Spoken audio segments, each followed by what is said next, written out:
விசுவாச பாடல்கள் நம் வாழ்க்கையில பண்ணும் அதிகமாய் பாடணும். அப்ப நம்ம பாடுற பாட்டு நம்ம வாயிலிருந்து வர ஒவ்வொரு வார்த்தைகளும் எப்படி இருக்கணும்? கர்த்தரை உயர்த்துகிறதாகவும் நம்முடைய விசுவாசத்தை கட்டி எழுப்புகிற பாடல்களா இருக்கணும். அப்பதான் நமக்குள்ள நம்ம பாடும் பொழுது விசுவாசம் வளரும். ஆண்டவர் என்னைக்குமே நான் உன்னை பிச்சரானா விகப்பான்னு சொல்ல, நான் உன்னை என்ன பண்ண மாட்டேன், உன்னை விட்டு போயிடுவேன்னு சொல்லவே இல்லை அவர். நான் உன்னை விட்டு விலகுவதும் இல்லை, உன்னை கைவிடுவதும் இல்லை, உன்னை நான் மறப்பது கூட இல்லை. ஏன்னா உன்னை என்ன பண்றேன், உள்ள கையில நான் உன்னை வரைஞ்சு வச்சிருக்கிறேன். ஒருவர் நம்முடைய உள்ள கைகளை வரைந்து வைத்த ஒரே நபர் யாருன்னா நம்ம பெத்தவங்க கூட கிடையாது. பெத்தவங்க எல்லாம் மத்தவங்க இல்ல, நம்ம உண்டாக்கி நமக்காக நம் பாவங்களை மன்னித்து தம்முடைய இரத்தத்தையும் ஜீவனை நமக்காக சிந்திய இயேசு கிறிஸ்துவை தவிர ஒருவரும் நம்மை நம்முடைய உள்ள கைகளை வரைந்து வைத்தது கிடையாது.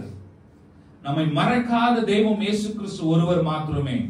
அதனாலதான் நம்ம பண்ணோம், அவர் நம்மை மறக்காததுனால நம்ம என்ன பண்ணக்கூடாது, இயேசு கிறிஸ்துவை மறக்காமல் ஒவ்வொரு நாளும் பாடி கர்த்தரை துதி செய்ய வேண்டும்.